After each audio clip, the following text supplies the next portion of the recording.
We live in a world with, well, escalating tariffs, shifting alliances.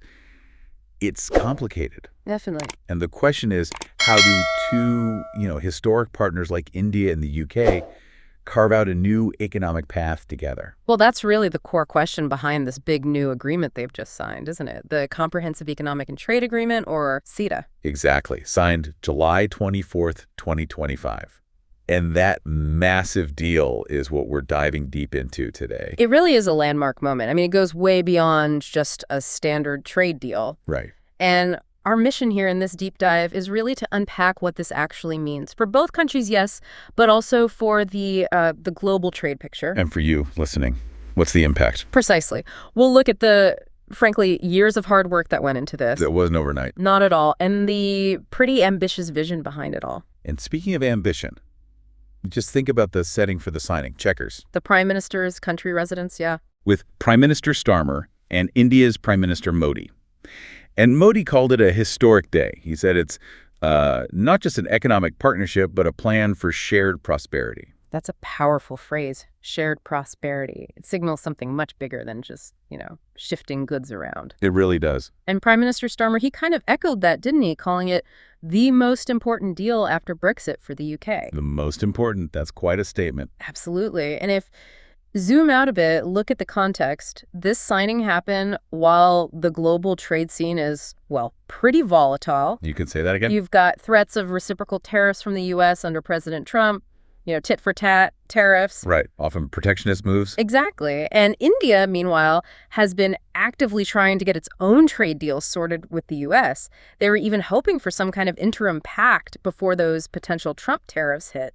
So, okay, beyond the big picture headlines and the political context, what does this India-UK deal actually do? How does it change how trade works between them? Well, like you said earlier, it's not just about goods. It's really designed to reshape trade, services, even their strategic links. Strategic links, too. Interesting. Yeah, it's got all these interconnected parts, specific tariffs, sure, but also how people move between the countries and these bigger picture ideas for working together down the line. So truly comprehensive then. It really is. I mean, look at the main goal they've stated. Double bilateral trade in goods and services by 2030. Double it. From what level? From the current $56 billion. Wow. That's ambitious is the word. It is. And the UK government, their own projection is for trade to increase by nearly 39% by 2040. 39%. Which works out to about an extra $34.5 billion a year. So this isn't just talk. It points to a serious economic shift. Okay, let's break that down. From India's side, what are they getting? Their Commerce Ministry is talking about tariff-free access on, 99% of Indian exports to the UK? Pretty much, yeah. Covering almost 100% of the trade value. That sounds huge for sectors like textiles, leather, the more labor-intensive ones. It could be a game changer for them, potentially boosting their global market share. And then for consumers in India. Yeah. What changes for them? Well, expect to see more British stuff like soft drinks, cosmetics, maybe some cars, medical devices. The average tariffs on those are set to drop quite a bit, from around 15% down to just 3%. 15 down to 3. Okay. That opens up some really interesting specifics, doesn't it? Like, take Scotch whiskey. That's always a big one in these UK trade talks. Oh, boy. What's the deal there? So India will first cut the duty in half, down to 75%. 75% is still quite high, though. It is, but it's a big drop from where it was. And then, over the next 10 years, it's planned to come down further to 40%. 40%. Okay, that's more significant. And think about what that means. It's not just about, slightly cheaper whiskey for some.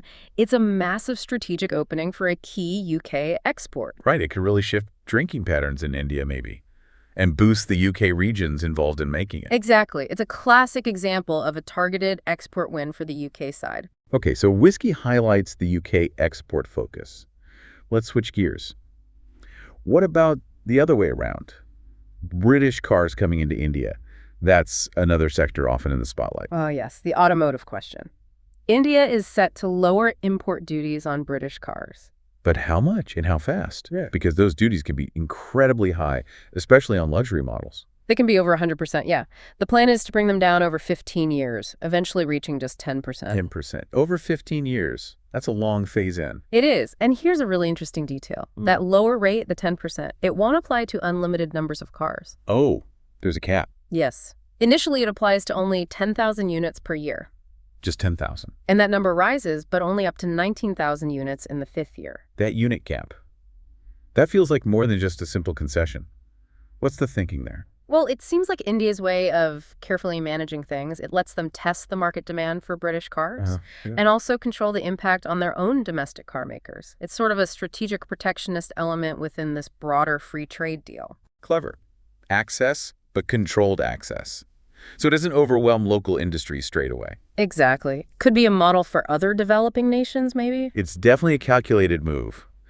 And it also makes you think it's not just about what's in the deal, but what's out. Good point. Both sides held back in certain areas. Like agriculture. Yes, India kept sensitive products like dairy, fresh apples, some cheeses out of the tariff cuts. And the UK? The UK excluded various meat products, egg-based items, things where they have strong domestic industries or sensitivities. So it shows that even in a comprehensive deal, both sides are still fiercely protecting key domestic interests. Absolutely. It's always a balancing act. Okay, so that covers goods quite a bit.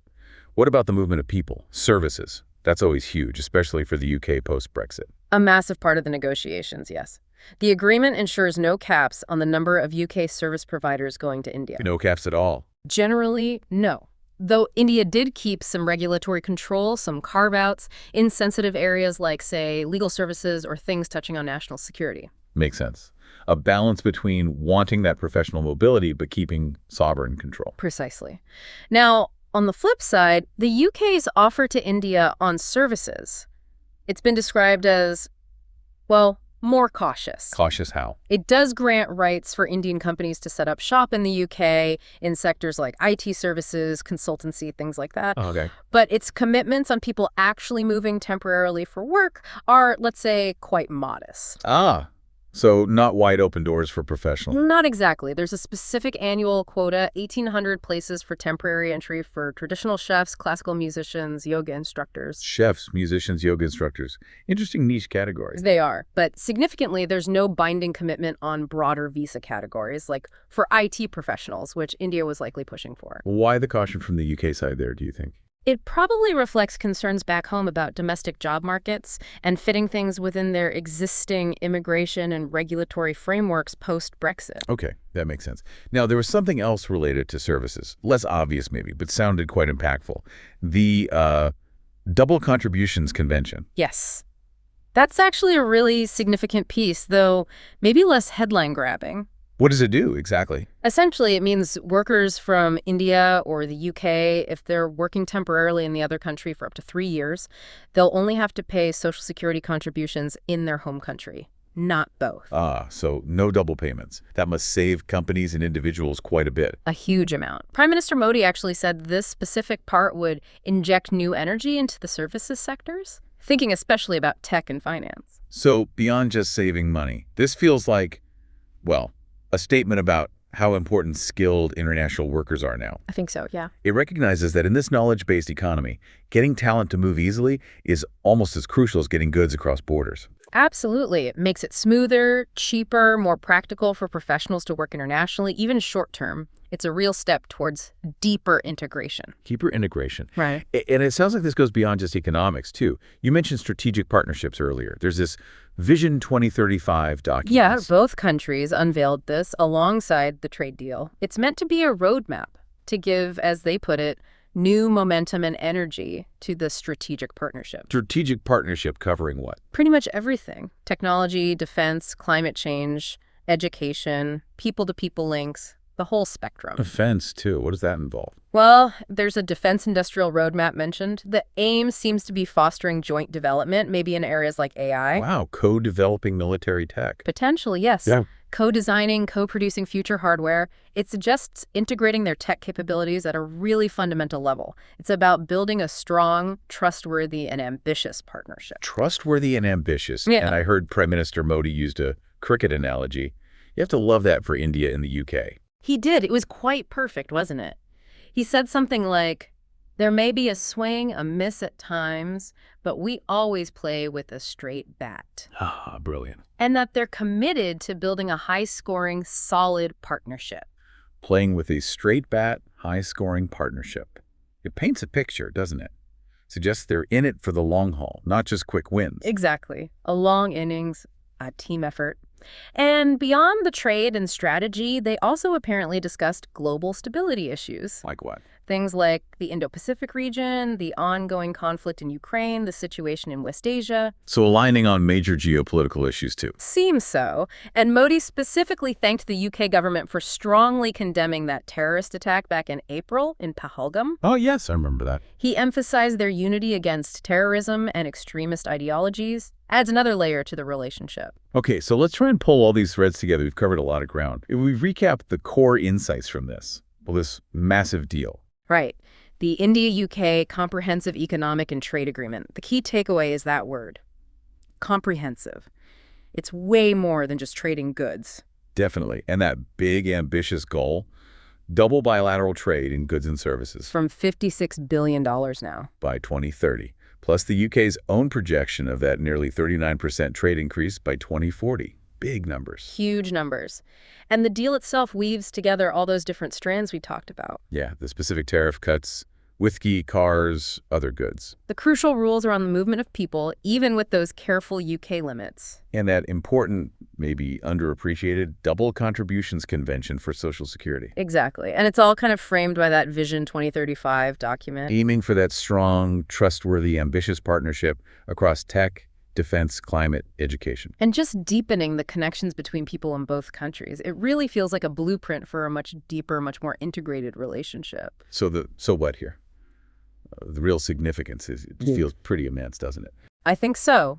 It's a big step for international cooperation, for economic growth, especially when the global environment is so, well, complicated and sometimes pretty volatile. It shows that even with protectionist trends elsewhere, major economies can still forge these deeper ties if they have the long-term vision and, frankly, the persistence. Persistence is right, given how long this took. Absolutely. And this kind of leads us to a final thought, maybe something for you, our listener, to chew on. Yeah. How might this very ambitious, high-scoring, solid partnership, as Modi put it, between India and the UK, how might it influence other countries or other regional blocs?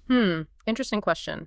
Could it set new precedents? Maybe for how trade deals are structured in the future, especially that careful balance we saw. Between opening markets, like with cars, but also protecting domestic industry with those unit caps.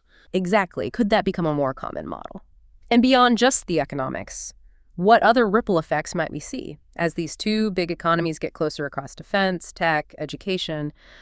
What does that mean for global alignments in this interconnected, sometimes unstable world? Lots to think about there. What are those wider ripple effects as these ties deepen across such a broad spectrum? Something to consider.